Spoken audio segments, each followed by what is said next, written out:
What's going on, everybody?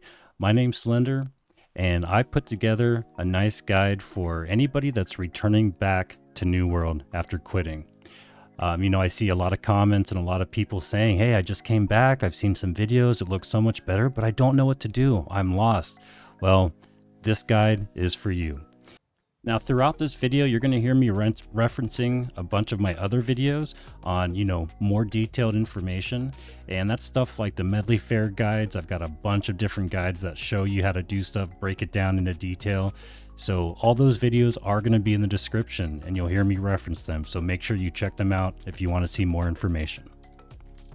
All right, it is time for the nitty gritty.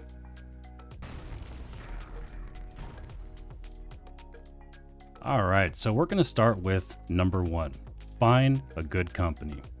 A good company is really hard to find, but once you get a good one, it is going to help you tremendously. This is for new players, this is for returning players, or anybody really. This game is going to be so much easier if you find yourself a good company. So if you're looking for a good company to join and you're looking for like a laid back, chill company that do both PvE or PvP, you can come to the company I'm in. I've been in this one for a while, The Hive, and that's run by Killa B. So just, message him, or you can message me, or, just ask in the faction chat. We'll pick you up.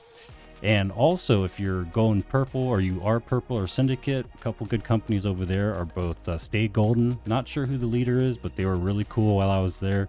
And also Cursed Legacy, run by Hazel. She's really nice, and she'll pick you right up. They're both always looking for good, chill people.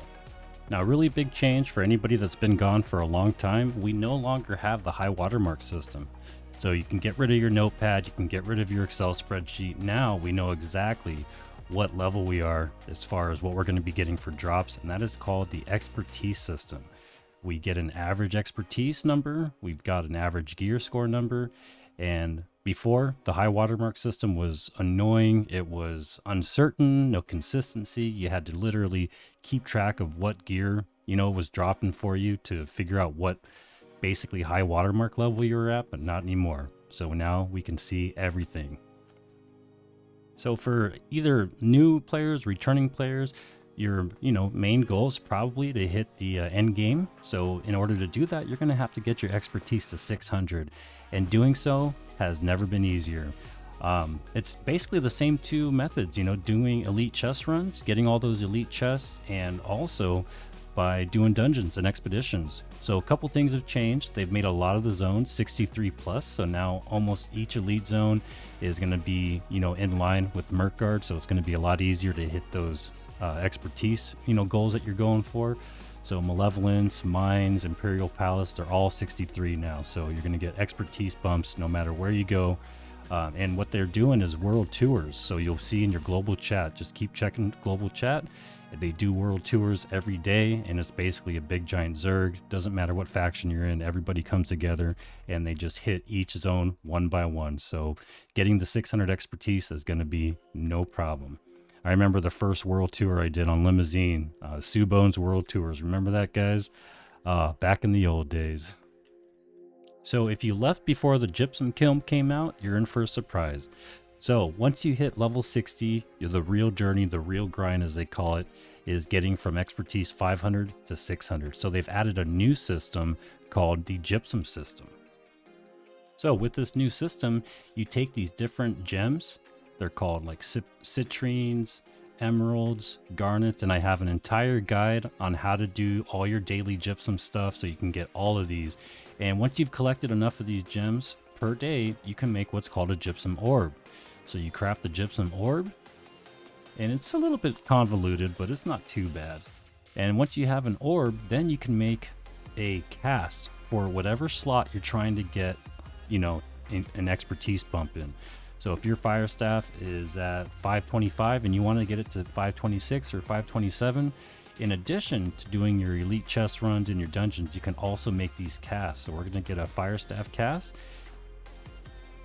and then we're going to open it up, and it's going to give you a guaranteed expertise bump. So like I said, if I had my fire staff at like 525 or something, and I wanted to get it up to 526, I could just open this up. It's going to give me an actual fire staff, and it's going to give me an expertise bump.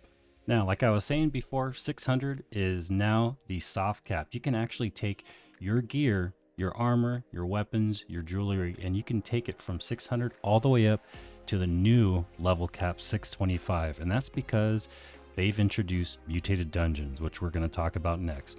But in order to level your stuff up from 600 to 625, you actually upgrade your gear using Umbral Shards, which are these guys right here. And you can use Umbral Shards to take your gear all the way up to 625. And I don't have enough on me. This is only going to take my ring from 618 to 621. But yes, they've added a new resource called Umbral Shards, and this is how you're going to get all your stuff to 625. And I have another great guide in the description for getting a lot of Umbral Shards and the best ways to get them. And for returning players that already knew about this, right now, the two best ways to get Umbral Shards, in my opinion, are going to be making Gypsum Cast for anything that's above 600. Once you have something that's at 625, every time you make a Gypsum Cast for that item, you're going to get 400 Umbral Shards, which is huge. So you could do that every day and just get massive amounts of Umbral Shards. So another great way to get Umbral Shards is, when this is a new way for you returning guys, is by buying them. You can actually buy Umbral Shards. So you just look in global, people are selling them all the time, and basically what they're going to do is they're going to pull you in to their group right before they kill the final boss of a mutated 10 expedition, and right before it dies, they'll pull you in and you'll get 6,000 shards right away, and that can get like all your stuff from 600 to like 615 in one shot. So if you're a returning player trying to get to 625 as soon as possible, you're going to want to be doing your daily Gypsum Cast. And with this latest update, they've actually given us a 5 extra Gypsum Cast per day that we can make. So that's going to make it easier. And these are going to require these new things called infused fragments.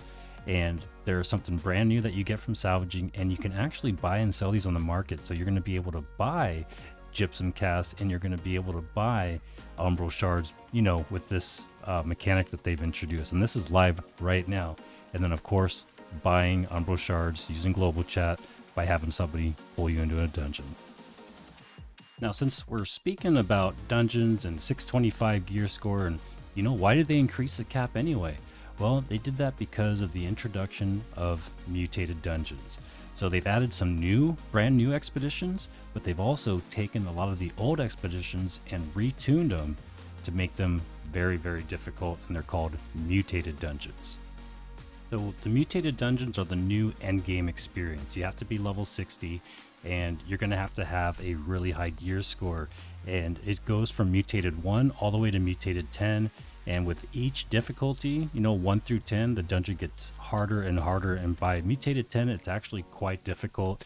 And that's why you're going to want to get your gear to 625. So this is the new grind, getting from 600 to 625. So that's going to be your main goal if you're trying to reach, you know, end game content. The benefit of doing these is you get a lot of gold, you get a lot of Umbral Shards, and you get a lot of great drops. And I'm talking, you know, sometimes things drop out of these dungeons that you can sell, like legendary, you know, pieces of gear with great stats, and you can make, you know, gold cap 500k with just one drop. So it's really beneficial to run these if you're into making money, or, you know, like I said, just want to experience the new end game content. And something really exciting for all you returning players that didn't know, there are no more required mutation or dungeon keys to enter the dungeon. You no longer have to have any of that. You can go to any dungeon whenever you want. There's just a daily limit. And another great thing they've added that we're going to be able to access from anywhere on the map or at the entrance of the dungeon is the group finder. So we're finally getting a dungeon finder or group finder where you can sign up. You can look for a group, you can create a group, create a lobby, and get people together for a dungeon. So it's going to make it much easier for everybody, new players, returning players, you know, whatever. But it's not out quite yet. They're still working out the kinks. It was supposed to be out, but, you know, they found a bug, so we're waiting for that to be fixed.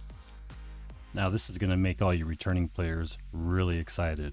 You can take most, like 90% of the named drops that you get, you can actually turn them into legendaries using these Umbral Shards. So if you are trying to get this really great, legendary version of the life staff or fire staff that you've wanted, and you just, you've only got 592 or 594, you can actually use Umbral Shards, and as soon as you get it to 600, it will turn legendary and give you that third perk.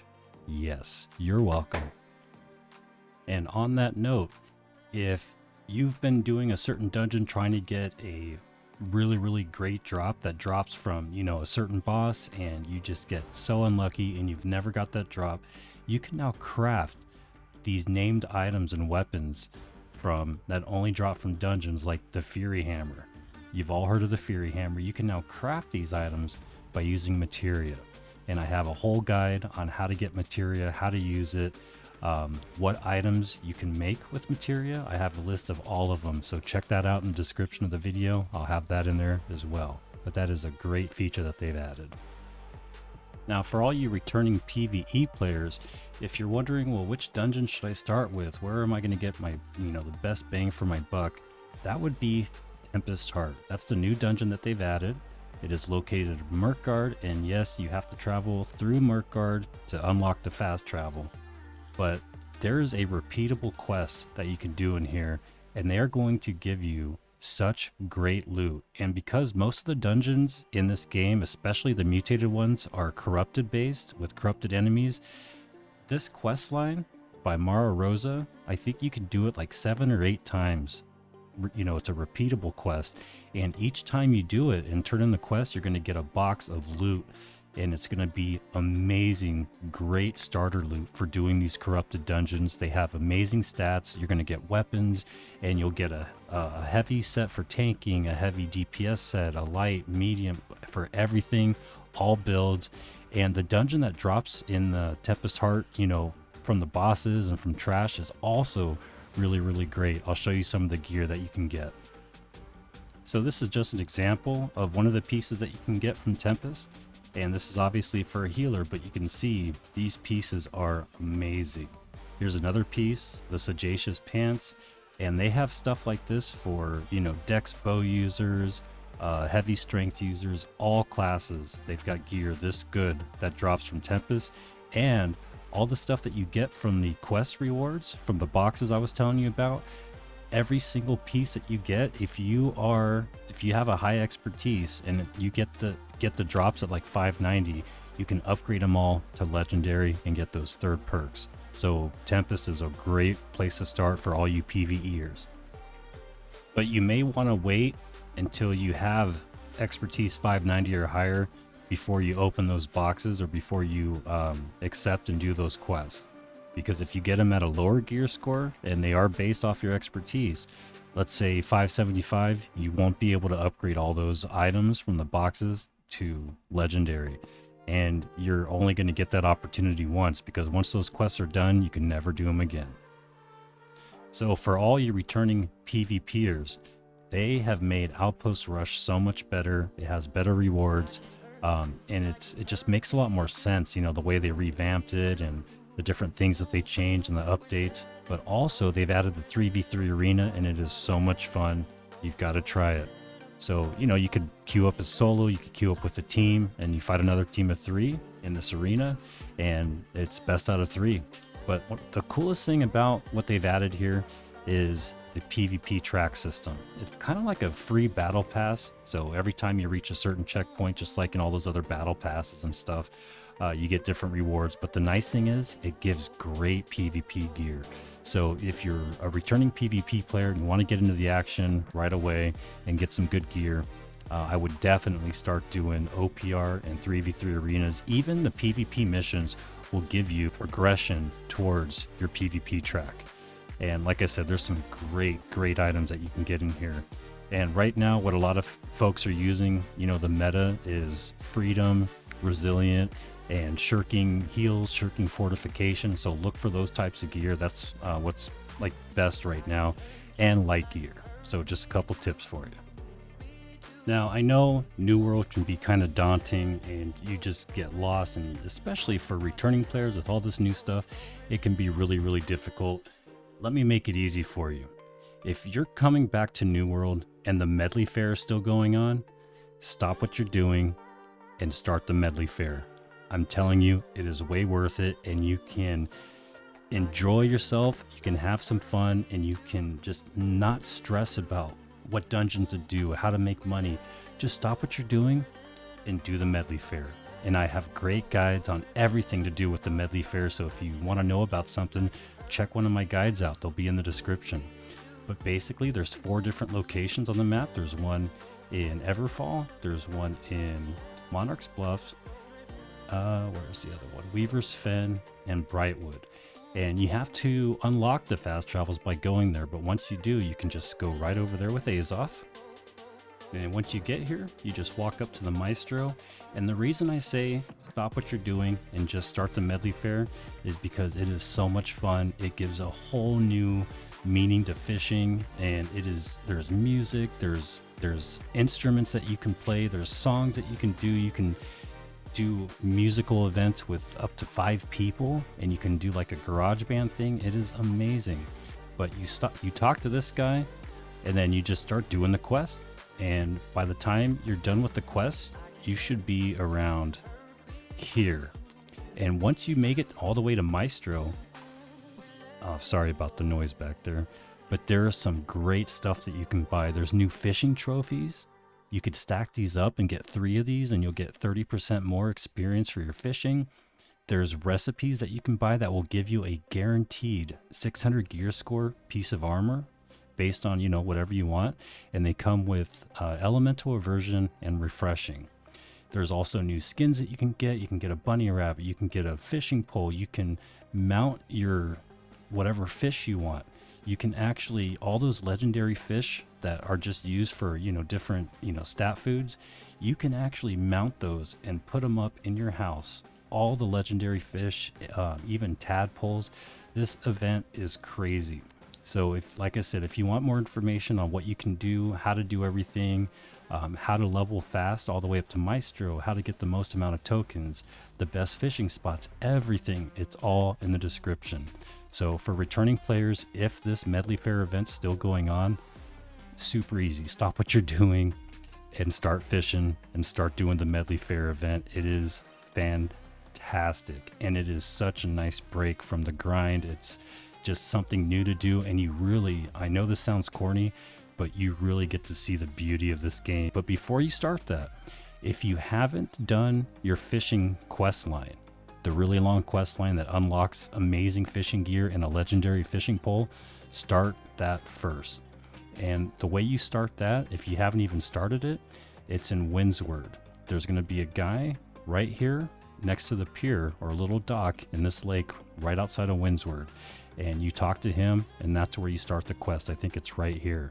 So go through the entire quest. It'll give you something to do. It'll give you something to do other than grinding your gear score and your expertise. And you'll unlock a bunch of good equipment that'll help you with the progression through the Medley Fair and get those great rewards. Now, since we're on the topic of music, they've added music to the game.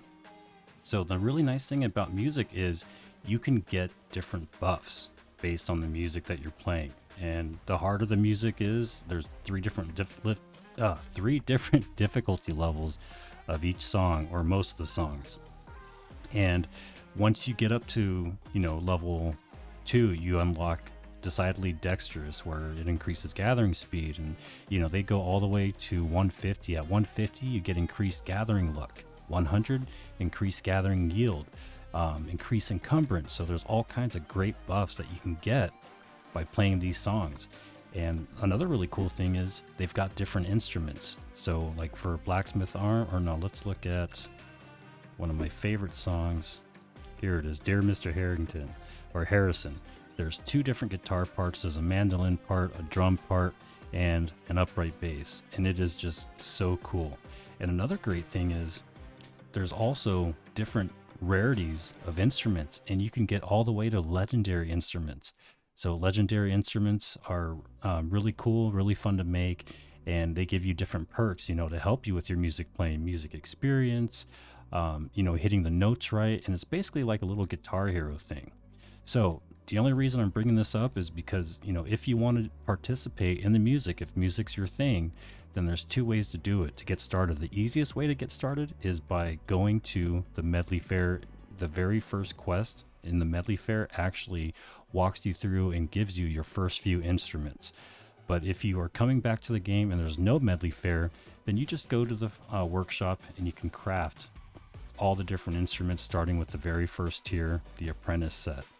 And they're kind of like the trophies. You know, you have to have the apprentice drum before you can make the musician's drum, you know, and it's going to require that one. And then when you want to make the composer's drum, you have to have the musician's drum, and it goes all the way to the legendary ones. So it's really fun, and the best place to get started is at the Medley Fair. So for all you gatherers out there, we have got a great new tool that we can use, and it is legitimate and approved by AGS, and that is the Overwolf mini-map. So you just go to overwolf.com. So once you have it installed, you'll be able to move it wherever you want. You can change the size, you can change the shape. And again, if you need any help installing it, I have step-by-step detailed instructions. The video will be in the description on how to use and install Overwolf. And the great thing is, you can set it up to show whatever you want, and you can even have it track your location in real time and use it as basically like a, you know, a tracker for all your orichalcum and everything. It makes life so much easier, and you could zoom in and out of the map and get detailed information on where everything is.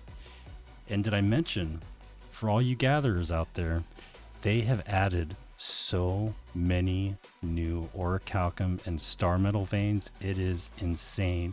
You're not going to have trouble farming this high tier material anymore. They've added it all over the place. So it is a great addition, and coupled with this map and the, oh god, still no fall damage, by the way.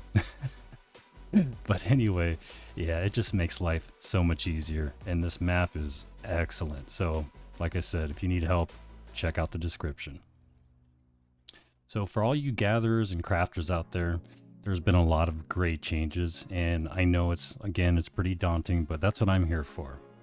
So loot, they've done a complete overhaul on the loot, the drops for named enemies out in the open world, dungeons, OPR, everything. They've just increased the loot that you're going to get and the quality of the loot all around the board. Also, when it comes to leveling your professions, since this update, and it is live right now, it is so much easier to level your professions. You don't have to sit there and grind out, 5,000 heavy gloves or whatever we were doing back in the day. Now, with the new Salvaging Overhaul, you're going to get a bunch of different materials like Materia. You're going to get materials back like orichalcum, even asmodium from breaking down, stuff that you've crafted, whether it's bind on pickup or bind on equip, after you've equipped it. When you salvage this stuff, you're going to get materials back. For instance, if I make this Warhammer really quick, when I go to salvage it, it's going to give me materials, 4 orichalcum ingots. If it was 595 or higher, I would get asmodium back. It is crazy. But also, when you salvage certain things, you're going to get these fragments and scraps. So fragments, we kind of went over that a little bit earlier. They can be used to make new materials, like high-end materials, like I'll show you right now. You can craft asmodium out of armor fragments that you get from salvaging. Check that out. You can also get these scraps, which are all the purple and the blue ones, and you can use these to level up your professions. For example, I have some weapon scraps from salvaging weapons. I can use these to get weaponsmithing experience. And I have like a bunch of the purple ones, and I had like 135 of them, and I got over 3 million experience. And you can also use these to get your aptitude chest, a lot easier. So another thing that they've introduced is aptitude, and that's what I want to talk about next. But before I do, this goes along with the new Salvaging Overhaul. What you're going to want to do is you're going to want to go through all your different storages and take any, even rare items, like blue items, blue, epic, legendary. You're going to want to salvage everything that you're not using, and you're going to get a bunch of those materials. You're going to get some legendary materials, you know, for turning these into really good items. You can get the blue and purple scraps that you can use to get experience for your professions, and the legendary ones you can sell, and people are buying these up like crazy right now. Like an infused jewelry fragment goes for over 200 gold, so that's a good way to make some gold, you know, for you returning players, and just to give you an idea of what you can do with all your old equipment that have just been sitting there collecting dust. Now back to the aptitude. For those of you that left before this system was in place, when you get up to level 200 with any profession, refining, gathering, it doesn't matter, you know, cooking, you have this thing called aptitude. And once you get to level 200, this meter starts, and every time you hit one of these little milestones, you're going to get a tier 1, tier 2, or tier 3 aptitude chest. And inside these aptitude chests are great rewards, you know, materials that you use for cooking, or, you know, they coincide with whatever profession the aptitude is for. And once you get to this milestone here at the top, a full circle, you get that tier 3 or the highest tier, you know, epic aptitude chest. And in those aptitude chests, whether it's weaponsmithing, armoring, jewel crafting, you have a chance to get these right here, these patterns for crafting your own, you know, crafting gear. So you just, once you get one of those patterns, they are bind on pickup, the patterns are, but if you have a pattern, you can make your own crafting gear, you can make your own weaponsmithing pants, whatever you want.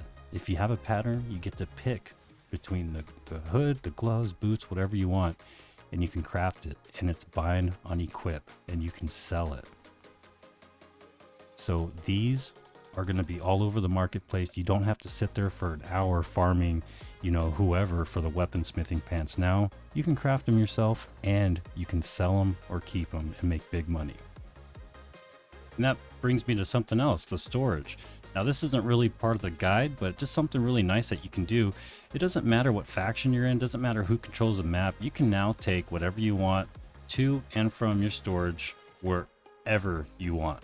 So if you have something in Mountain Home and you're in Windsward, you know, you could bring it over.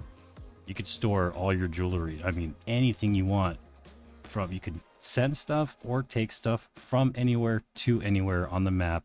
There's no restrictions. There's no gold cost. It's free, and it is amazing. Now it's time to talk about money. If you're anything like me, you love collecting in-game gold. And if you want to know how to get to the gold cap, I have a ton of great videos out there on how to get gold, how to make money, what to watch for. But for now, this isn't a guide on that, but I do have some quick tips for all your returning players that are interested in getting some gold, because that's one of the biggest parts of the game, and it's something that a lot of people struggle with. So I'm just going to quickly go over a list of some things that are some good money makers right now. And if you want to get a little more detail on how to hit that gold cap and also how to have money in the bank, check it out.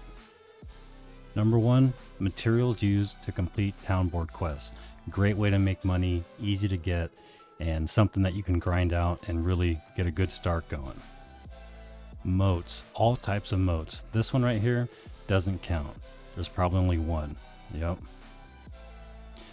Death moats, all of them. They're like, back in the day they were cheap, but right now some of them are over $2 a piece. So grinding out moats and using the Overwolf map to find all the moats and the really like condensed, you know, areas where you can find a bunch of them in one spot, the Overwolf map is going to help big time with that. So make sure you have that. Any pieces of gear, whether it's epic with just 2 perks or legendary, anything that has like shirking fortification and resilient, shirking healing resilient, shirking fortification resilient, and freedom, combinations like that are going for crazy amounts. I mean, these are just epics, and they're selling for anywhere between 10k to, you know, almost 70,000. So really good perks. Anything shirking like fortification, healing, and resilient, and freedom, maybe refreshing evasion, stuff like that goes for a lot of money, and you could be sitting on a gold mine. Just check out all your stuff, and if you have any of these perks, sell them. Also, they made a new filter that's really easy to use, and it's just so much more intuitive. You can search for whatever you want. So if you want to search for shirking healing, you know, you just type it in and boom, you got it. It is so much easier to use with this new system. Brilliant pearls and oysters are going for a lot right now because they're required to make the epic and legendary guitar. So if you're a fisher and you know where to get these, and if you don't know where to get them, I also have a great video on how to get these, the really good fishing spots for them. So right now, these are going like hotcakes. Those 600 gear score patterns that I was talking about earlier, once you hit Maestro, they're going for a good amount of gold too. And they're super easy to get with the Medley fair that's going on right now. And again, I have a great video for how to get those and how to get Maestro really fast. Any raw materials like rawhide, stuff like that, they're going for, you know, they're a consistent way of getting gold. You're not going to make a fortune, but if it's all you can get, you'll definitely make some money. The legendary instruments are also going for quite a bit, especially the guitar, because of the pearls. So if you are a furnisher and you can make these legendary instruments, you can make big money right now. And let's not forget about Old Faithful, Asmodeum, and any of the, you know, daily cooldown materials, you can still make some pretty decent money on. And remember those fragments I was talking about from salvaging your legendary BOEs, BOPs, whatever? These fragments are going for quite a bit too. So you can sell these ones at 195. A bunch of them are selling around 200 gold right now.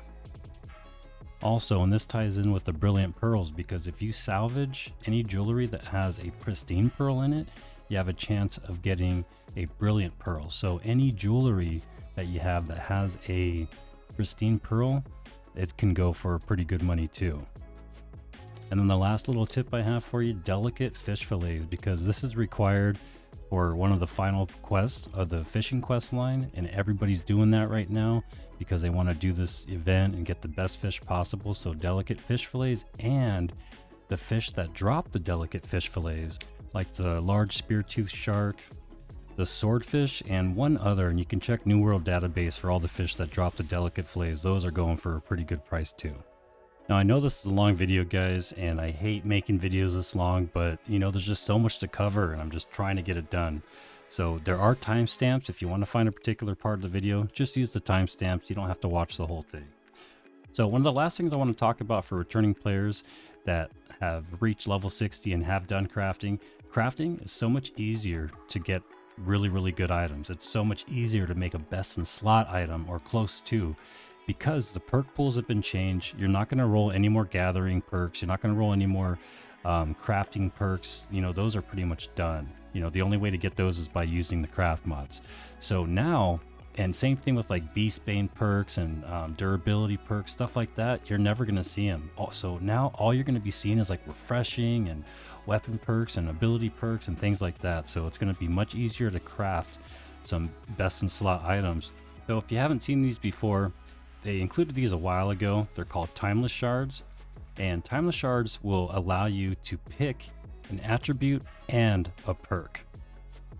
So if you have a Timeless Shard, there's a new menu called Timeless Shards, and if you want to build something with strength, you know, you can build or you can craft a heavy chest plate that's going to have strength guaranteed, and you still get to pick a perk. Normally, you only get to pick one or the other. So Timeless Shards are really nice. They let you really dial in your gear, but they've also included, just recently with this patch, the Runestone Stopwatch.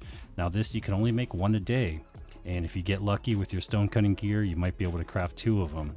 But what those allow you is you can craft something that is 598 to 600, so almost guaranteed to be a legendary. Before the stopwatch, you're only able to get up to 595 to 600.